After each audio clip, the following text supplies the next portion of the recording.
তাৰ স্বাৰ্থ সুৰক্ষিত কৰাৰ বাবে বা কিহৰ বাবে এই যে বিতৰ্ক চলি আছে গুৱাহাটী উচ্চ ন্যায়ালয়ৰ স্থানান্তৰক লৈ উত্তৰ গুৱাহাটীলৈ নিব খুজিছে হাজাৰ প্ৰতিবাদ হ'ল জ্যেষ্ঠ অধিবক্তাসকলে ঘোৰ বিৰোধ কৰিছে তাৰ পিছতো নাচৰ বান্দা হৈ আছে এইখন চৰকাৰ কিয় আচল সত্য কি আচলতে এই লক্ষ্য কি ইয়াৰ আঁৰত এটা বৃহৎ চক্ৰ জড়িত আছে আৰু আচৰিত হ'ব এই সমস্ত তথ্য আপোনালোকে গম পালে আৰু সেইবাবে ডিকেবি ফেক্টে আচল তথ্যটো জনাবৰ কাৰণে আজি আমি আমন্ত্ৰণ জনাইছো অসমৰ এগৰাকী জ্যেষ্ঠ সাংবাদিক পংকজ দুৱৰা ডাঙৰীয়াক আৰু পংকজ ডাঙৰীয়াই ইয়াৰ উদ্দেশ্যৰ যিটো নিৰ্মম সত্য যি ঠাণ্ডা এই ঠাণ্ডা বুলিয়ে কৈছো কাৰণ এওঁলোকে ঠাণ্ডাত কাম কৰে চব যিবোৰ কাম কৰি আছে আচল ঠাণ্ডানো কি কাৰ কাৰণে কৰিব খুজিছে পংকজ দুৱৰা স্বাগতম জনাইছো এই গোটেই ঘটনাটো কিহৰ বাবে হৈছে কাৰ বাবে হৈছে আপুনি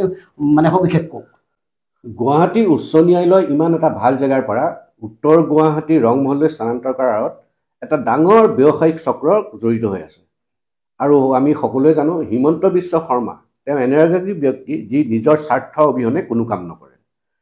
মই আজি নমাহৰ আগতে ৰংমহল অঞ্চল পৰিভ্ৰমণ কৰিছিলোঁ ৰংমহল অঞ্চল পৰিভ্ৰমণ কৰি মই এটা কথা লক্ষ্য কৰিলোঁ যে ৰংমহলত বৃহৎ পৰিমাণৰ ম্যাদী মাটিও আছে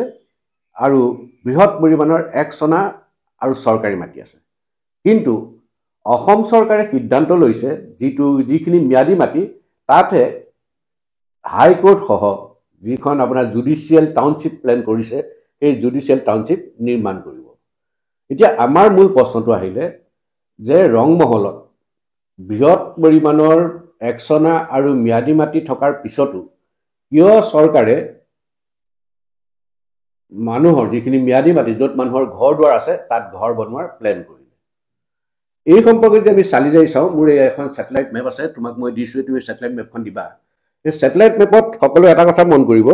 ছেটেলাইট মেপখনৰ মই লৈছিলোঁ উত্তৰ দক্ষিণ দিশ কোণা কৰি এই মেপখনত এটা কথা মই ছেটেলাইটৰ কৰি মই স্পষ্ট হৈছোঁ যে ৰংমহল মৌজাৰ ক্ষমা কৰিব ৰংমহল মৌজা নহয় নাজিৰাঘাট মৌজাৰ এটা বৃহৎ অংশ এটা কথা মন কৰিব আমি যেতিয়া সেই জেগালৈ আমি গ'লোঁ সেই জেগাত গৈ আমি গোটেই পৰিৱেশটো আমি পৰ্যালোচনা কৰি আমি এটা কথা দেখিলোঁ যিটো নাজিৰাঘাট মৌজা সেই নাজিৰাঘাট মৌজাটো বৃহৎ সংখ্যক মানুহে তাত বসবাস কৰি আছে তাত স্থায়ী ঘৰ মানে পকী ভাল ঘৰ দুৱাৰ বনাই এখন সুন্দৰ গাঁও হিচাপে তাত বাস কৰি আছে আৰু তাৰ বিপৰীতে প্ৰায় ১,৫০০ পৰা ২,৫০০ বিঘা মাটি চৰকাৰী আৰু ম্যাদী মাটি আছে কিন্তু সকলোতকৈ গুৰুত্বপূৰ্ণ কথাটো হ'ল কি চৰকাৰে এই যিখিনি একচনা পতা মাটি আছিলে বা চৰকাৰী মাটি আছিলে তাক যিখন জুডিচিয়েল টাউনশ্বিপ সেই টাউনশ্বিপৰ প্লেন কৰিছে নাজিৰাঘাট মৌজাৰ য'ত ঘন জনবসতিপূৰ্ণ আছে সেই অঞ্চলত আমি সকলোৱে জানো ম্যাদী মাটি যেতিয়া আমাৰ এখন পট্টা দিয়ে সেইখনকৈ ম্যাদী পট্টাৰ মাটি সেই ম্যাদী পট্টাত এটা কথা লিখা থাকে নিৰ্দিষ্টকৈ যে এই মাটি চৰকাৰৰ কামত যদি প্ৰয়োজন হয় তেতিয়া দিবলৈ মাটিৰ গৰাকী বাধ্য এতিয়া মূল কথাটো আহিলে অসম চৰকাৰে সেই একচনা পটাৰ মাটি বা গভৰ্ণমেণ্ট লেণ্ড নলৈ ম্যাদী পট্টাৰ মাটিখিনি বিচৰাৰ কাৰণটো তাত আছে বৃহৎ এটা হ'ল ব্যৱসায়িক চক্ৰৰ লাভালাভৰ কথা আছে সেই অংগটো আপোনালোকে চালে দেখিব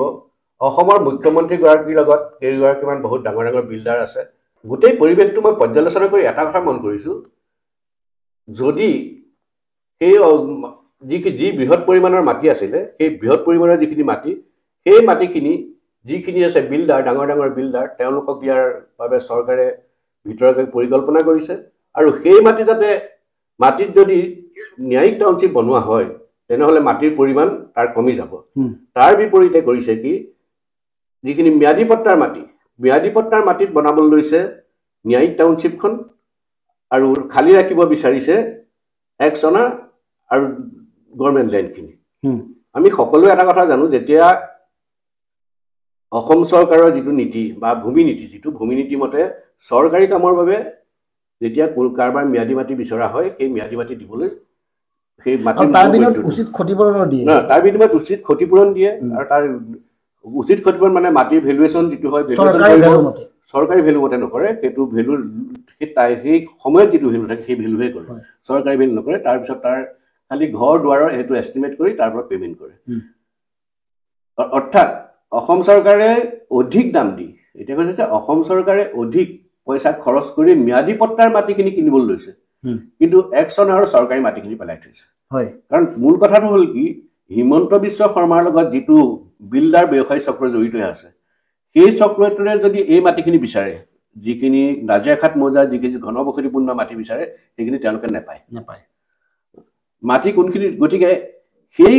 ব্যৱসায়ীখিনিক একচনা পট্টাত পত্তন কৰাৰ মোৰ যিটো ধাৰণা, একচনা আৰু দখলী মাটিত পত্তন দিয়াত চৰকাৰৰ কোনো অসুবিধা নাই, আৰু সৈতে মিনিমাম পানীৰ দৰত সেইটো ব্যৱসায়ীয়ে কিনিব, তাত বিজনেছ কৰিব পাৰিব। গতিকে চৰকাৰৰ অধিক ধন খৰচ কৰি ম্যাদী পট্টাৰ মাটি কিনি তাত চৰকাৰে জুডিচিয়েল টাউনশ্বিপ বনাব লৈছে, আৰু ইফালে ব্যৱসায়িক অংক কৰি পেলাই ম্যাদী আৰু একচনা পট্টাখিনি মানে আপুনি ক'ব খোজা কথাটো হ'ল, যিহেতুকে ম্যাদী পট্টাত ইমান মানুহ আছে, গতিকে তেওঁলোকে মাটি বিক্ৰী কৰাৰ কথাই নাহে। চৰকাৰে বিচাৰিলে যিহেতুকে দিব লাগে, গতিকে চৰকাৰে